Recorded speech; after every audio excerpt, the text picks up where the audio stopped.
नमस्कार। तो मैंने आपको इससे पहले बताया अर्धनारीश्वर विद्या के बारे में।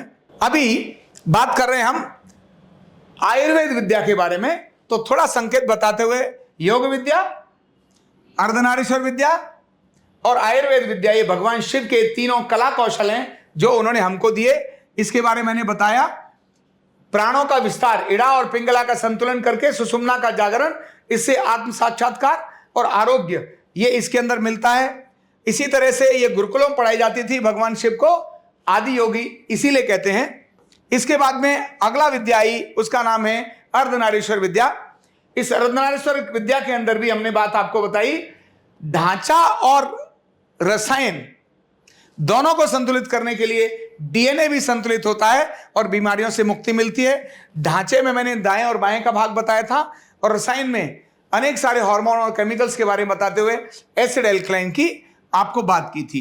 अभी बात कर रहा हूं मैं तीसरी विद्या, जिसका नाम है आयुर्वेद विद्या। भगवान शिव ने हमें आयुर्वेद विद्या दी और स्वयं होकर उसको दिखाया। कैसे दिखाया? आप ये जो चित्र देख रहे हैं, भगवान शिव ने ढांचे को बैलेंस करने के लिए शल्य चिकित्सा दी। भगवान शिव ही हैं जिन्होंने पहली चिकित्सा अपने घर में अपने बच्चे की। एक हाथी के बच्चे का सिर अपने बच्चे के सिर पर ट्रांसप्लांट किया और ट्रांसप्लांट करने के बाद उसकी इम्यूनिटी खत्म नहीं हुई। इतनी तगड़ी इम्यूनिटी हुई कि आप भी अपने घर के बाहर गणेश जी का चित्र लगाते हैं, आपके घर के अंदर आने वाली नेगेटिव एनर्जी भी भाग जाती है। हर काम की शुरुआत गणेश जी की पूजा से होती है।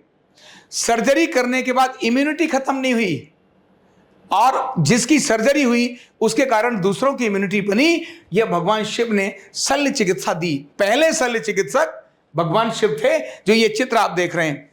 इतिहास बहता है, वेद और ग्रंथ कहते हैं। मैं उनकी बात कर रहा हूं, ये रामगोपाल की बात नहीं है, उनकी बात कर रहा हूं। भारत का सर्जरी का विज्ञान बहुत उन्नत था। चरक और सुश्रुत को आजकल के सारे जितने भी चिकित्सक हैं, शल्य चिकित्सक, वो चरक और सुश्रुत को ही प्रणाम करते हैं। चरक और सुश्रुत ने जहां से सीखी वो यही थे, भगवान शिव। और जब बात करते हैं हम औषधि की, तो औषधि में भी भगवान शिव ने केवल एक चीज नहीं दी, बहुत सारी चीजों को दिया। चारों चीजें उन्होंने दी। नंबर एक, उन्होंने दिया जितनी भी वनस्पतियां हैं ना, ये सब हमको दी। वनस्पति, ऑल जितने भी पेड़ पौधे, सब उन्होंने कहा ये औषधि के रूप में काम आते हैं। क्योंकि शरीर में पंच तत्वों से बना हुआ शरीर, उसकी कमी को ये आयुर्वेद पूरा करता है। ये आयुर्वेद, क्योंकि दोनों विद्याएं पहले वाली साधन रहित थी, ये विद्या औषधि और साधन पर है। शल्य भी और औषधि भी, ये दोनों ही बाहरी साधनों पर है, ये दूसरों पर डिपेंडेंट है, स्वयं होकर नहीं है। लेकिन भगवान शिव की दी हुई थी, इसीलिए हमारे ढांचे और रसायन दोनों को संतुलित करती है। तो मैंने कहा एक है औषधि, जिसके बारे में वनस्पति की बात करी कि वनस्पति से हर प्रकार की वनस्पति को उन्होंने उपयोग में लिया। दूसरा, उन्होंने खनिज लवण, जितने भी खनिज लवण थे, उन खनिज लवणों का, धातुओं का उन्होंने प्रयोग किया। ये अनेक सारी जो खनिज लवण हैं, वनस्पति, इन सब का प्रयोग किया। फिर तीसरा था जीव जंतु। सारे जीव जंतुओं को भी उन्होंने एक औषधि के रूप में प्रयोग किया। उनके अवशेष आप जानते ही हैं, गाय का अवशेष आप अपनी औषधि में प्रयोग करते हैं। आज का विज्ञान भी सांप के जहर को खत्म करने के लिए जो टीके बनाते हैं, या जितने भी हम बाहर से वैक्सीनेशंस लेते हैं, ये सब वैक्सीनेशंस भी उन जीव जंतुओं के अवशेष ही हैं। और भगवान शिव ने स्वयं होकर उन अवशेष का अपने ऊपर धारण किया। आप जो देख रहे हैं भस्म, ये भस्म क्या है? अवशेष ही तो है। वो स्वयं होकर के लगाए हुए भस्म। देखो नाग, ये जो नाग है, ये जीव जंतु ही तो हैं। और इसके बाद में अगला क्रम उन्होंने लिया, ये जो पांचों हमारे तत्व हैं, इसके अंदर आकाश भी है, धरती भी है, पृथ्वी भी है, जल भी है, वायु भी है ना, ये सभी, अग्नि भी है, ये सारे उन्होंने प्रयोग किए। अग्नि की चिकित्सा किस प्रकार से, ठंडे के अंदर भी वो वहां रह रहे हैं, तो पूरे हमारे पंच तत्व से अपनी चिकित्सा करना, ये भगवान शिव ने हमारे को आयुर्वेद विद्या के रूप में दिया। और साथ ही उन्होंने दी सर्जरी। ये सर्जरी आप ये देख रहे हैं किस प्रकार ढांचे को बैलेंस करने के लिए हमारे ऋषियों ने अलग अलग, ये सुश्रुत का चित्र देख रहे हैं आप, ढांचे को बैलेंस करने के लिए उन्होंने ऑपरेशन की प्रक्रिया हजारों वर्ष पहले हमारे को डाल दी। तो आयुर्वेद अपने प्राचीनतम विज्ञान में है।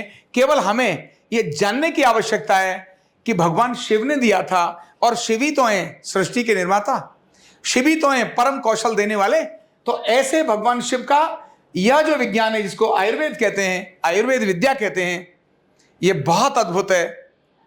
इसमें डायग्नोज करने के लिए किसी भी बाहरी संसाधन की जरूरत नहीं। एक वैद्य देख करके, छू करके, सूंघ करके रोगों का निदान भी करता है और उपचार भी कर देता है। आंखें बंद करके भी अगर उसने नाड़ी पर हाथ रखा तो बता देगा कल आपने क्या खाया था।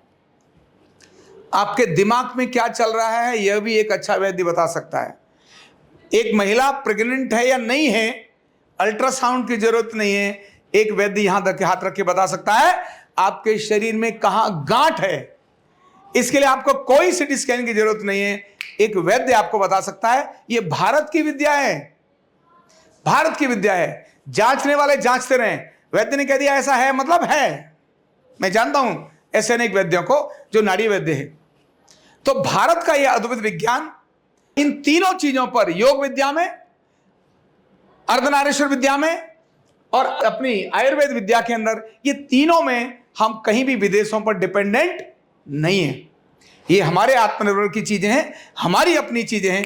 इसलिए हम इन कला कौशल के माध्यम से अपना जो विदेशी भंडार यहां से बाहर, मतलब भारत का पैसा बाहर जा रहा है, उसे हम रोक सकते हैं। इस पर काम करने की आवश्यकता है। अगले एपिसोड में मैं इसकी पूरी प्रॉपर जानकारी आपको दूंगा। आप उसके बारे में भी देखिए कि कैसे हम अपने भारत का स्वास्थ्य बजट मोर देन 80% हम कम कर सकते हैं। केवल 1 वर्ष के अंदर भी हम 20% से अधिक स्वास्थ्य बजट को कम कर सकते हैं।